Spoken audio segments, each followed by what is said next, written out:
The blood tasted like metal. It pooled in my mouth, warm and thick, as I struggled to my feet. My ribs screamed in protest, but I barely noticed. My eyes were locked on her. Samantha. My wife.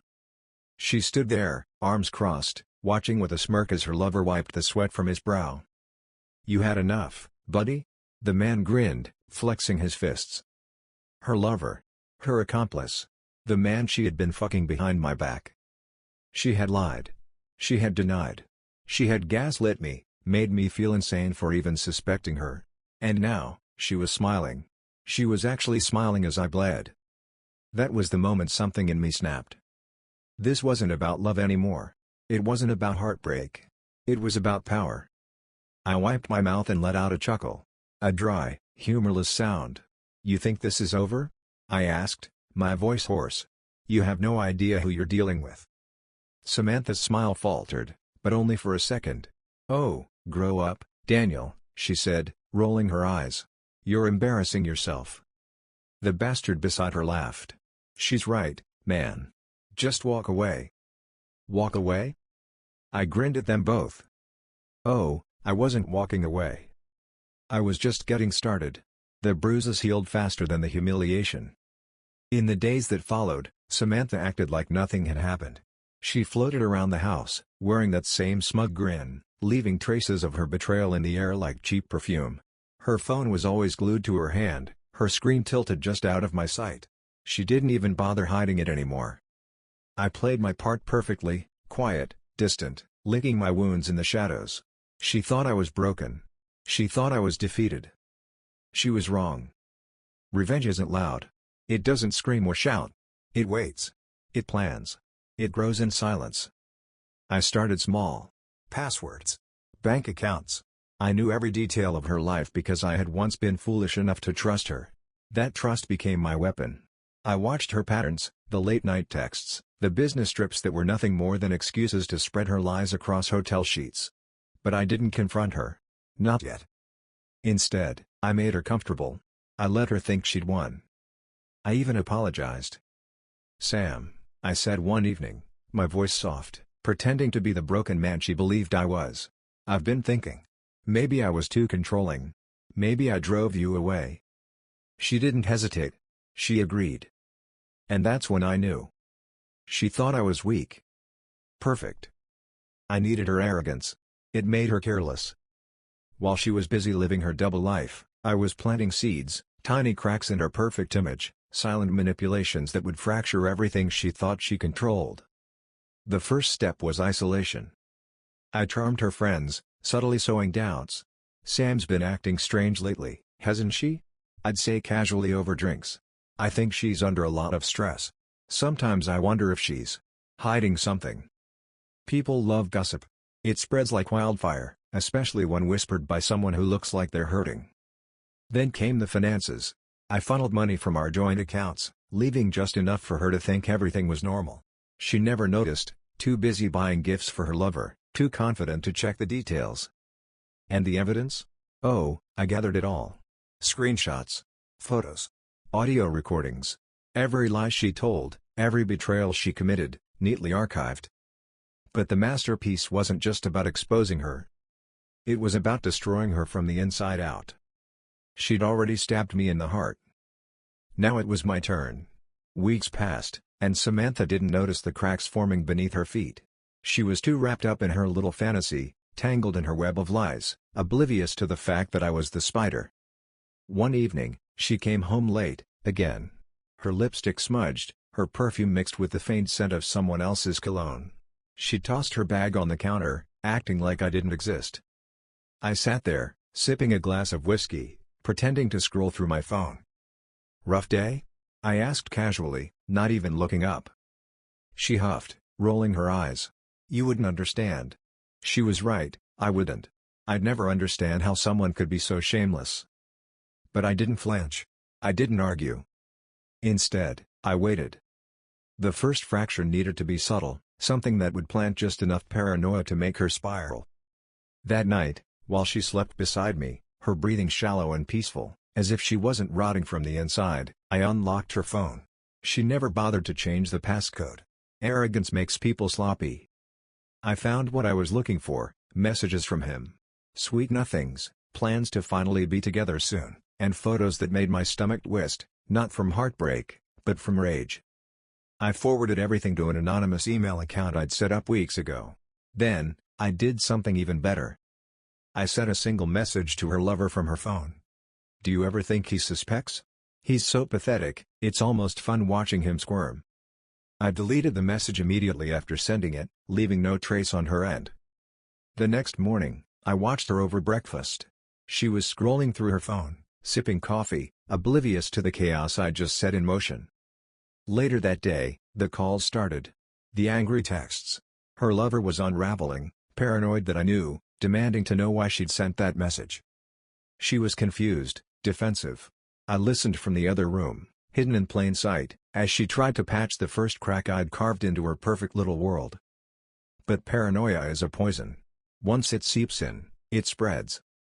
She started acting differently, more anxious, her laughter forced. She'd check her phone constantly, flinching every time it buzzed. "Everything okay?" I asked sweetly one evening, masking my amusement with concern. She forced a smile. "Just work stress." Of course. Always work. She didn't know it yet, but her world was already collapsing. And I was just getting warmed up. Samantha thought she was in control. She didn't realize she was the puppet, and I was the one pulling the strings.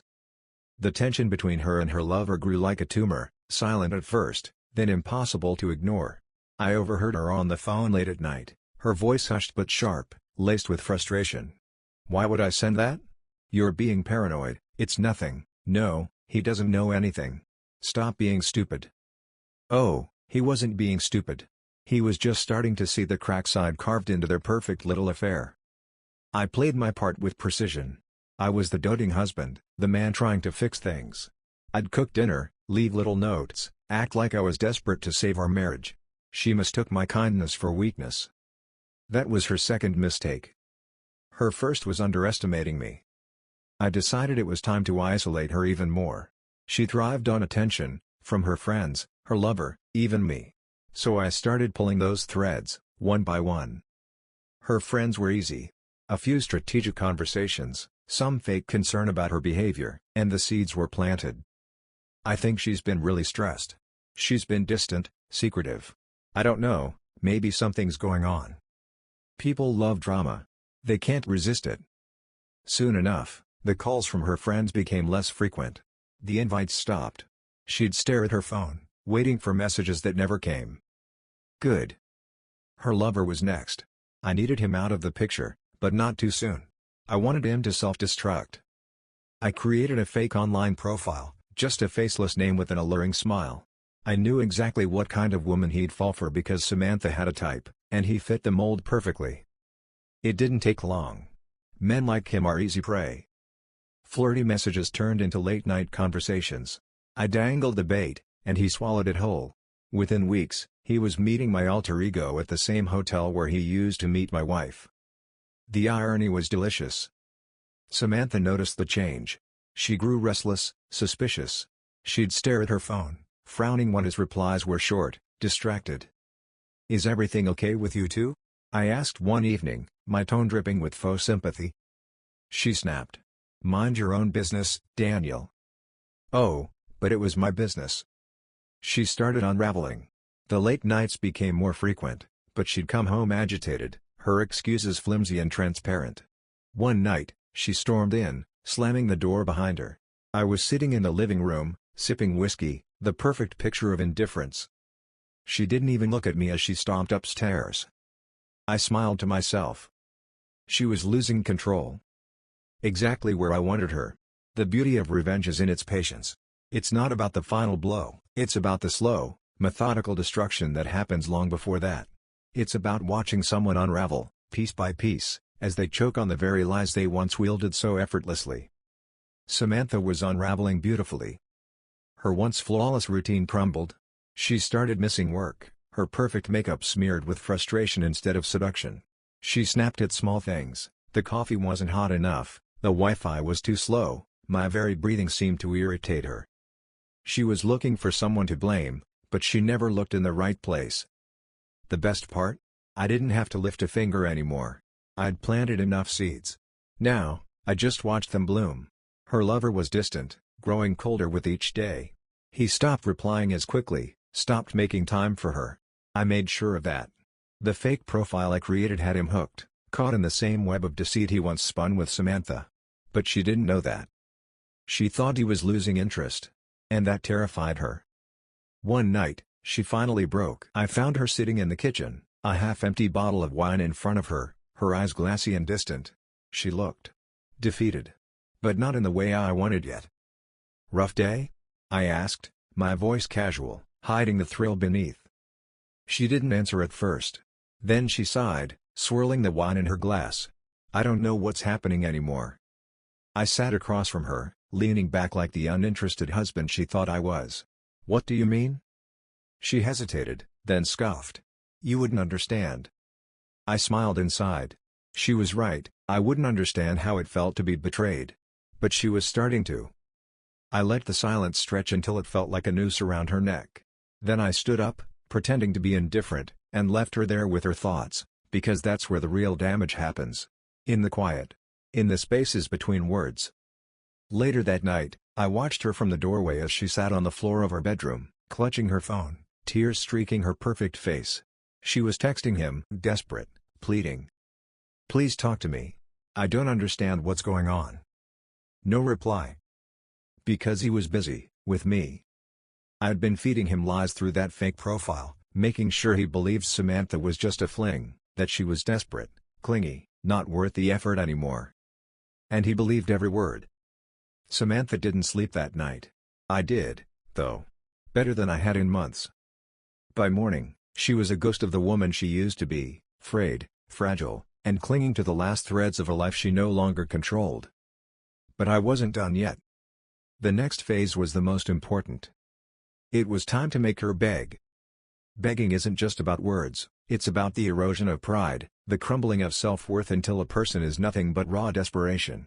I wanted Samantha to feel that. To taste it. And she did. It started with the silence. Her lover, the man she'd thrown our marriage away for, had vanished. Not literally, he was still very much around, but emotionally, he was gone. His absence wasn't accidental. I crafted it meticulously, feeding him just enough sweet poison through my fake profile to keep him hooked elsewhere. Samantha spiraled. She became erratic, checking her phone obsessively, her face falling with every unanswered text. She'd pace the house like a caged animal, muttering under her breath, trying to rationalize what was happening. She was losing control, and control had always been her drug. One evening, I found her sitting on the floor of her bedroom, surrounded by crumpled tissues, her phone clutched in her shaking hand. I leaned against the doorframe, arms crossed. "Trouble in paradise?" She looked up, her eyes bloodshot. "Fuck off, Daniel." The venom in her voice didn't sting. It fueled me. I walked over, crouched beside her, and said softly, "You know. Sometimes people get tired of being someone's dirty little secret. Maybe he realized you're not worth the mess." She slapped me. Hard. I felt the sting, the heat radiating across my cheek, but I didn't flinch. I just smiled. "Feel better?" I whispered. She burst into tears. Not the manipulative kind she used when she wanted something. These were real, raw, ugly. Good. I left her there, drowning in her misery. But I wasn't done. The next morning, I made coffee like nothing had happened. I sat at the kitchen table, scrolling through my phone, pretending to be indifferent while she hovered like a ghost, her face puffy from crying. She finally broke the silence. "Daniel," she said quietly. I didn't look up. "Yeah?" Her voice was small. I think I made a mistake." I paused, savoring the moment. Then I met her eyes, those beautiful, empty eyes, and replied, "Yeah. You did." She flinched like I'd hit her. But I wasn't here to comfort her. I wanted her to choke on regret. Over the next few days, she tried to claw her way back. She'd cook my favorite meals, sit closer on the couch, ask about my day. She even laughed at my stupid jokes, the ones she used to roll her eyes at. But it was all performative. She wasn't sorry. She was scared. Scared of being alone. Scared of losing her safety net.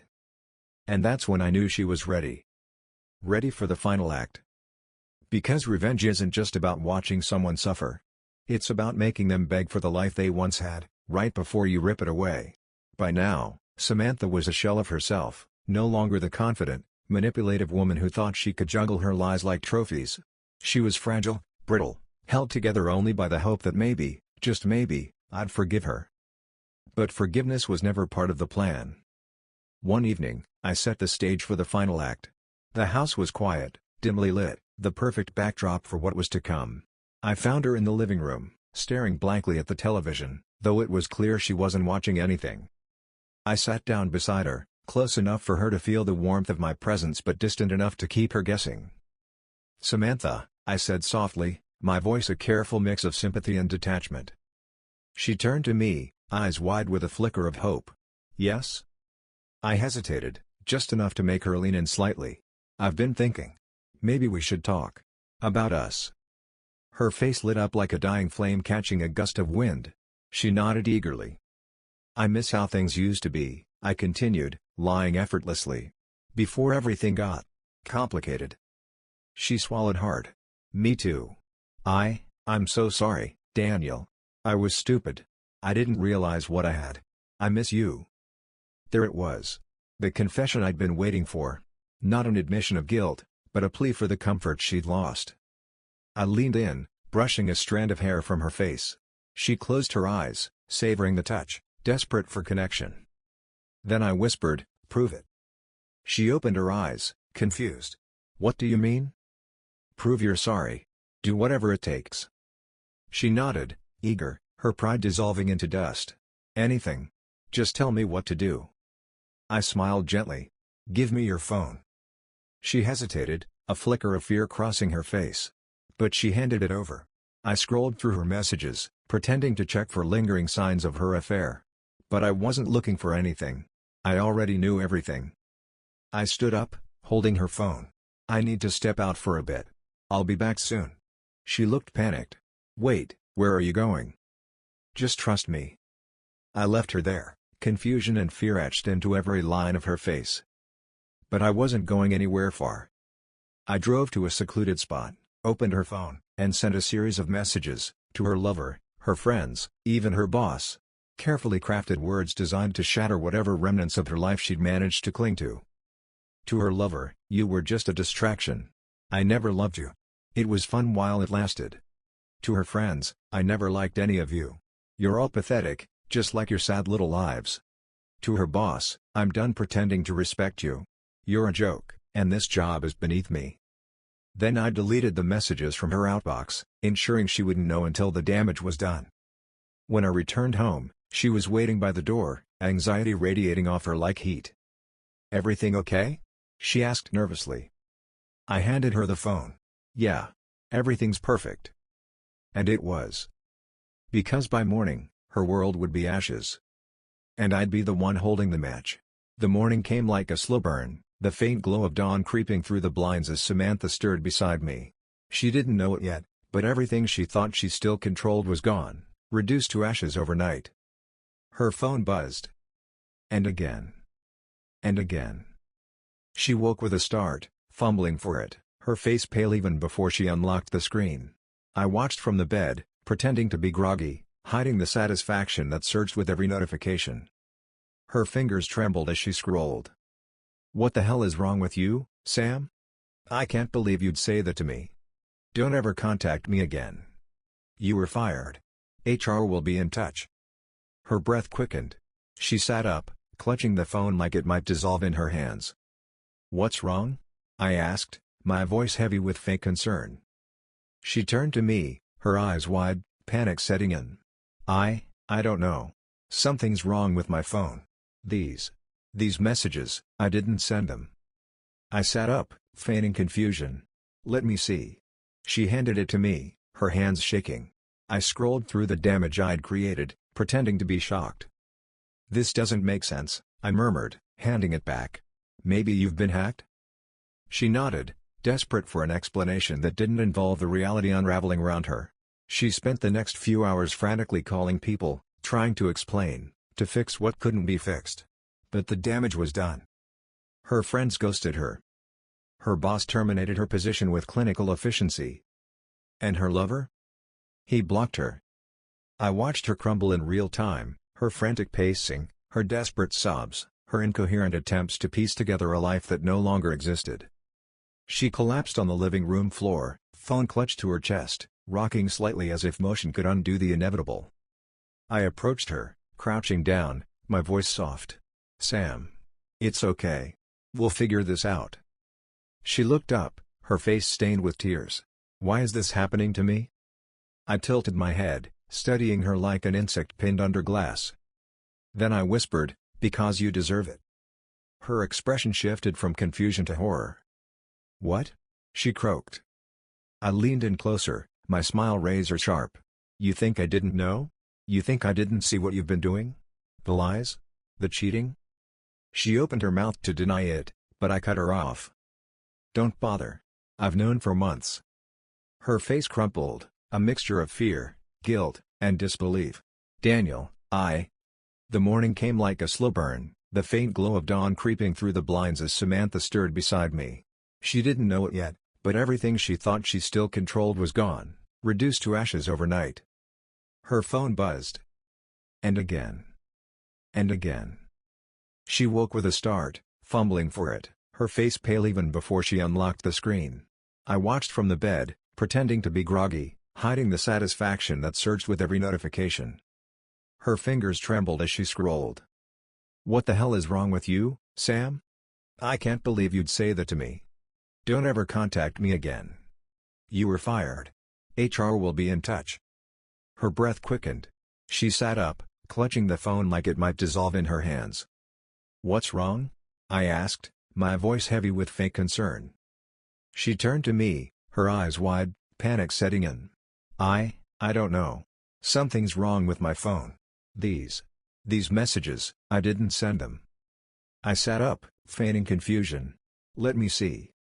She handed it to me, her hands shaking. I scrolled through the damage I'd created, pretending to be shocked. "This doesn't make sense," I murmured, handing it back. "Maybe you've been hacked?" She nodded, desperate for an explanation that didn't involve the reality unraveling around her. She spent the next few hours frantically calling people, trying to explain, to fix what couldn't be fixed. But the damage was done. Her friends ghosted her.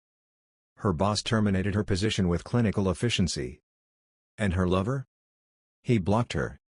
I watched her crumble in real time, her frantic pacing, her desperate sobs, her incoherent attempts to piece together a life that no longer existed. She collapsed on the living room floor, phone clutched to her chest, rocking slightly as if motion could undo the inevitable. I approached her, crouching down, my voice soft. "Sam. It's okay. We'll figure this out." She looked up, her face stained with tears. "Why is this happening to me?" I tilted my head, studying her like an insect pinned under glass. Then I whispered, "Because you deserve it." Her expression shifted from confusion to horror. "What?" she croaked. I leaned in closer, my smile razor sharp. "You think I didn't know? You think I didn't see what you've been doing? The lies? The cheating?" She opened her mouth to deny it, but I cut her off. "Don't bother. I've known for months." Her face crumpled, a mixture of fear, guilt, and disbelief. "Daniel, No," I snapped, my voice cold. "You don't get to explain. You don't get to fix this." She tried to stand, but her legs gave out beneath her. She was broken, hollowed out by the very poison she'd fed me. And I wasn't done. I pulled out a small envelope and tossed it onto the floor beside her. She hesitated before picking it up, her hands trembling as she opened it. Inside were photos, screenshots of her texts, pictures of her with him, evidence of every betrayal. She sobbed, clutching the envelope like it could somehow change the past. I stood up, towering over her. "You took everything from me. My trust. My dignity. Now, I've taken everything from you." Her tears didn't matter. Her apologies were meaningless. She was already dead to me. This was just the funeral. The days that followed were a masterpiece of decay. Samantha moves through the house like a ghost, her once vibrant energy reduced to shadows clinging to the corners. She barely ate, her phone now just a relic of the life she'd lost, silent, cold, forgotten on the coffee table. I watched her unravel with the same attention an artist gives to his finest work. Each tear, each desperate gasp for control was a brushstroke. And the picture was almost complete. She tried to reach out, to her friends, her family, anyone who could offer her a shred of comfort. But I had made sure she'd burned every bridge. I wasn't satisfied with just exposing her lies, I needed her to stand in the ruins of her own making, with no one left to blame. One evening, she finally spoke, her voice brittle like dry paper. "Daniel, please. I know I messed up. But can't we just start over?" I looked at her, really looked at her. The woman I'd once loved was gone, replaced by this hollow imitation. I leaned back in my chair, crossing my arms. "Start over?" I echoed, my voice calm, almost amused. "With you?"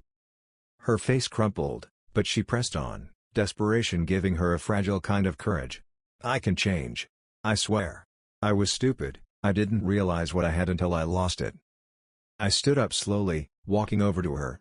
She flinched, expecting cruelty, maybe even violence. But that wasn't my style. I crouched beside her, lowering my voice to a whisper. "That's the thing, Sam," I said softly. "You didn't lose me." She looked up, confused, her tears streaking down her face. "I gave you away," I finished, standing tall again. "Piece by piece. Until there was nothing left worth keeping." She broke then, really broke. Sobs racked her body, her hands clutching at the air like she could catch the pieces of herself slipping through her fingers. I left her there on the floor. But I wasn't done. The house was still legally in both our names. The accounts, though drained strategically, still bore traces of her access. That needed to change. The next morning, while she was still curled up on the couch, I presented her with divorce papers. She stared at them, her face a mix of disbelief and terror. "Sign them," I said simply. She shook her head slowly. No, we can fix this. We're married, Daniel. We can get through." I slammed my hand on the table, the sound cutting through her words like a blade. "Sign them." Tears welled up again, but this time I felt nothing. No anger, no satisfaction, just emptiness. She signed. And that was it. I packed my things, leaving her in the hollow shell of a life she'd destroyed. As I walked out the door, she whispered, "I still love you." I paused, just for a moment, then looked over my shoulder. "No, you don't," I replied. "You just hate being alone." Then I left. And I never looked back. Freedom tasted bitter at first. Walking out of that house, the one that had held both our best memories and the ashes of what she burned, should have felt like a victory. But revenge doesn't come with applause. There's no cheering crowd when you've dismantled someone's life, just silence. And in that silence, echoes. I moved into a small apartment downtown.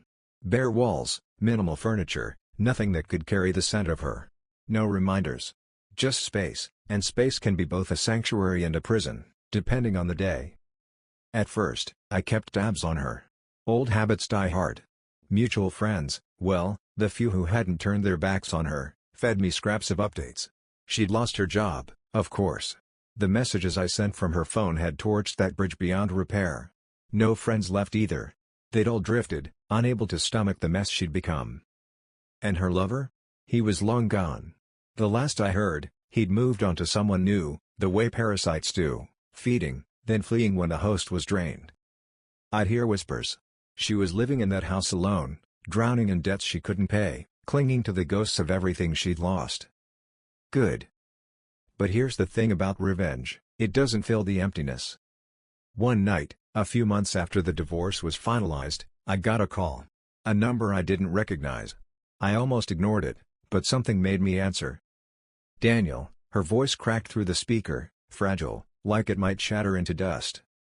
Silence stretched between us. I didn't hang up. Not yet. I just wanted to hear your voice," she whispered. I didn't respond. I let the silence do the talking. She continued, her words tumbling out, desperate. "I miss you. I know I don't deserve anything from you, but I'm so sorry. I was stupid. I ruined everything." She started crying, the sound hollow, distant. I should have hung up. I should have let her drown in her own regrets. But instead, I spoke. "Why are you really calling, Samantha?" She hiccuped through her sobs. "I don't know. I thought maybe you'd still care. Even a little." I leaned back in my chair, staring at the ceiling. "No," I said softly. "I don't." Click. I stared at the phone, my heart not racing, not aching, just still. I'd thought revenge would feel like fireworks, like a grand finale.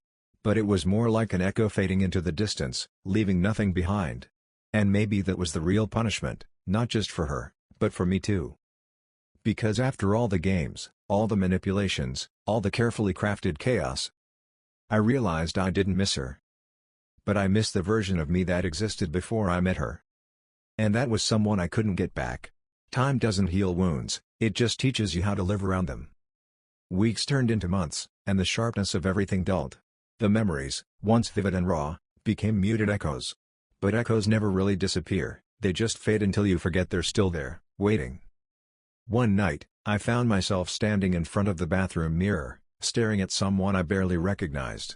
The reflection wasn't the man Samantha had cheated on, nor the man who orchestrated her downfall. It was someone in between, caught in the aftermath of both. I'd won, hadn't I? But it didn't feel like victory. Revenge is a strange thing. It consumes you, demands your focus, becomes your purpose. But once it's done, once the last thread is pulled, what's left? The answer was simple: nothing.